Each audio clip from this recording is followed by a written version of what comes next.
महाराष्ट्रामध्ये 29 राज्यामध्ये लोकशाहीचा उत्सव आपणाला ओसंडून वाहिलेला बघायला मिळतोय।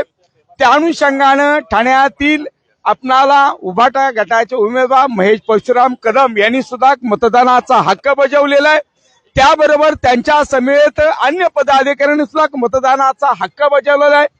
हा लोकशाहीचा उत्सव आपण एकीकडे साजरा होत असताना मात्र जवळजवळ ठाण्याच्या विविध आपणाला बूथवर आपणाला अभूतपूर्व गर्दी बघायला मिळते, लोकांच्या लागलेल्या रांगा बघायला मिळत आहेत आणि त्या अनुषंगानं आपणाला उमेदवार महेश परशुराम कदम आपल्याशी जोडलेले आहे। कदम साहेब, महाराष्ट्रामध्ये लोकशाहीचा उत्सव आपणाला जोमात बघायला मिळतोय। सकाळी 7 वाजल्यापासून लोकांच्या बूथवर लागलेल्या अभूतपूर्व रांगा आणि आपण लोकशाहीचा उत्सव साजरा केलाय, आपण मतदानाचा हक्क बजावलेला आहे, काय आनंद होतो?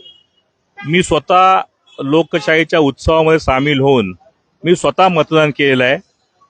माझी मायबाप जनतेला, महाराष्ट्रातील मायबाप जनतेला विनंती आहे की आपणही मतदानाचा हक्क बजावा, कारण का ही लोकशाही जर टिकून ठेवायची असेल तर आपला मतदानाचा अधिकार तुम्हाला द्यायलाच लागणार आहे।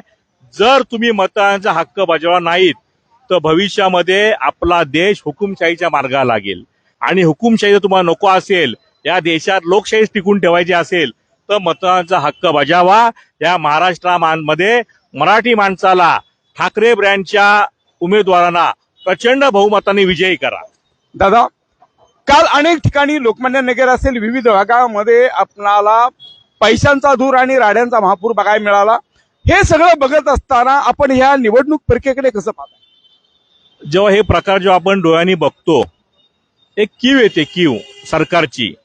जर तुम्ही सांगताय की आम्ही ह्या योजना राबवल्या, त्या योजना राबवल्या, लाखो कोटी रुपये आम्ही या सरकारने महाराष्ट्र राज्यासाठी खर्च केले, जनतेसाठी खर्च केलेत, मग सत्ताधारी पक्ष जेव्हा पैसे वाटतो याचा अर्थ तो पक्ष ठाण्यामध्ये, मुंबईमध्ये, महाराष्ट्रामध्ये कुठेतरी मानसिकरित्या हरलेला असतो। हे दुर्दैवी आहे। मी त्या मायबाप जनतेला विनंती करेल की पैसे घेतलाच असाल तरी घ्या, पण मतदान त्याच लोकांना करा जो तुमच्यासाठी सुखादुःखात उभा राहतो। कोविड सारख्या महामारीमध्ये घरी बसलेल्यापेक्षा रस्त्यावर उभा राहून लोकांची सेवा करणाऱ्याला मतदान करा। डॉक्टर बाबासाहेब आंबेडकरांना संविधानाच्या माध्यमातून लोकाला मतदानाचा अधिकार संविधानाने दिलेला आहे, तरी देखील मात्र लोकशाहीची कुठेतरी पैसे वाटण्याच्या माध्यमातून गळचेपी बघायला 100% गळचेपी बघायला मिळते।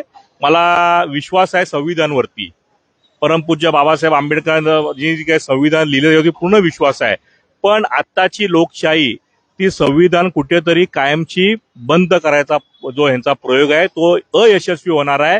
महाराष्ट्राची जनता सुज्ञ आहे, समजूतदार आहे, आम्हाला विश्वास आहे ही जनता नक्कीच मतदानामध्ये उद्रेक दाखवून ह्या सरकारला आणि आत्ताची सत्ताधारी आहेत त्यांची सत्ता उलटून लावणार एवढा विश्वास आहे। तरुणांची मोठी अभूतपूर्व गर्दी, त्यामुळे मतदान ह्याच्यावरती बूथवर बघायला मिळतं, ही परिवारांची कुठेतरी नांदी बघायला मिळते। तरुणाला कळतंय आता की हा तरुण देश घडवण्यामधला आहे, हा तरुण देश बिघडवण्यामधला नाहीये।